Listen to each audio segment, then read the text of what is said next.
Welcome again, Sagittarius. Dadhichi here from astrology.com.au. It's July 2018. Here's your chart. I usually animate the chart, so if you're new, you'll be able to see exactly where all the planets are moving. But first, let's take a quick look at what's been going on here, especially in this third sector of your horoscope, where you've had the opposition of Venus producing quite a bit of passion, energy, and maybe even some restlessness, because this third house has to do with short journeys. You've got both Moon and Mars in this area. So it's quite likely, apart from your physical restlessness, your mind is curious and also very, very active as well. Let's start the animation here so we can look at some of the key transits that are going to occur this month. Just one more thing before I start.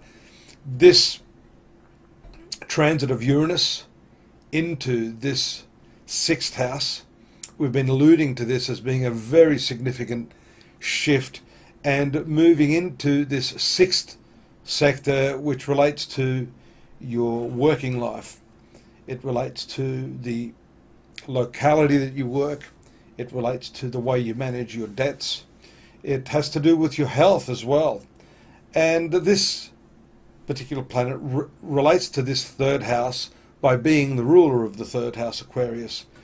So this restlessness that we see here is likely to shake things up here in your work, and also in the nature of your service to other people. It's on the one hand a disruptive influence, but it is also very, very progressive. So let's take, for example, when Venus here moves into this career sector, you're going to see this service orientation of yours shift gear. You're going to be doing things that are very, very progressive, maybe a little offbeat, certainly original, and that's the sort of thing you need, especially if you're stuck, as most of us are, in a competitive marketplace where you have to fight your competitors not on their strengths but on their weaknesses. And this is the strength of this. On the other hand, it may create some problems in terms of your finances, your debts, the way you manage your money. And here we see that for a while now, you've had Saturn, and for a long while, Pluto moving through this area of your income, the finance sector of your chart. And this can put the brakes on the income itself, but at the same time showing the expenditures. That's shown also by Jupiter here in your 12th house of expenses. This is the 6th house of debts. Here we see a favourable relationship between this planet of debts and restlessness and the conservative finance planet itself, which, by the way, is moving retrograde right now with Pluto, Mars, and Neptune, all in the lower part of your horoscope here. So a big reflective period for you, Sag, in all of these areas: finance, communication, thinking, travels.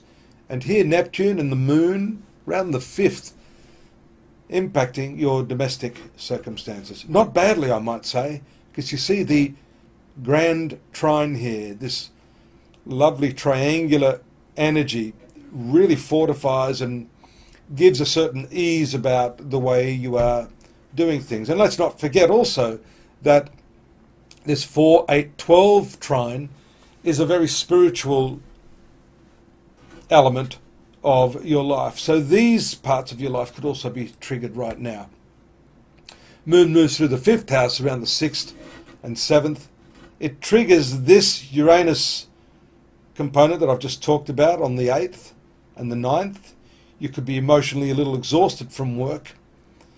And then around the 10th, we see the movement into your zone of relationships, working well with this Mars and South Node in your 3rd house of communications, just at the same time as Venus moves into the upper part of your horoscope, your professional arena. So this is a very formidable aspect, bringing with it a great love of what you do.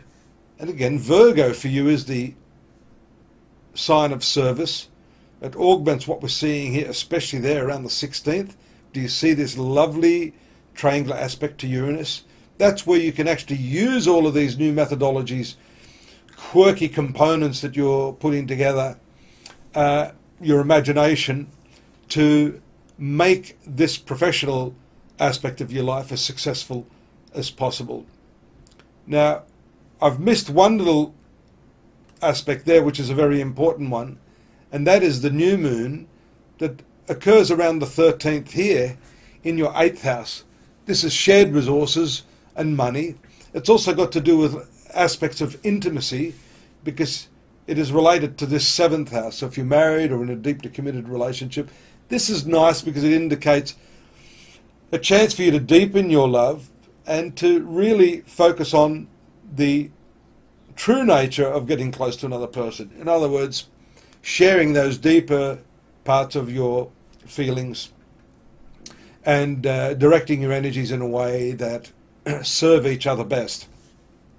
So these are all nice aspects occurring in the, well, towards the second half of the month. As I said, I started saying, moon moves here into the upper part with Venus. A lot of contact with females and a lot of socializing will overlap your work, especially there around the 18th, when moon in triangular aspect to Mars in your 11th house of networking and social activities is very, very auspicious. A nice conjunction there on the 21st with Jupiter ensures some sort of spiritual activity. Nice time to get away from it all and spend a little bit of time in your own spiritual heart.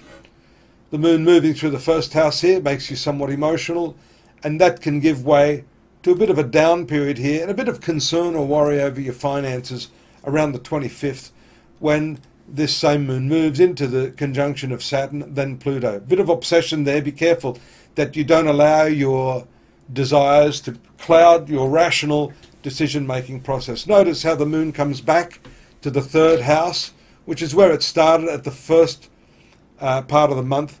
So this is accentuated, and this is a full moon period as well that takes place on the, I think it's the 26th. Here it is here, just as the moon is in the company of Mars. That's a very volatile one. It was volatile as the month started because the moon was also here, but the fact that it's full means you must contain your emotions and don't let people's words or opinions upset you too much.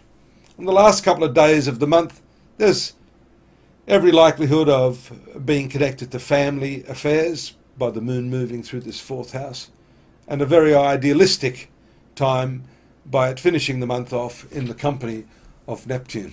It's been great having your company, and I do hope you'll join me at astrology.com.au to find out more. I have to race through this. I call it the Oracle Express. We'll be back next month. Till then, have a great time. Bye-bye.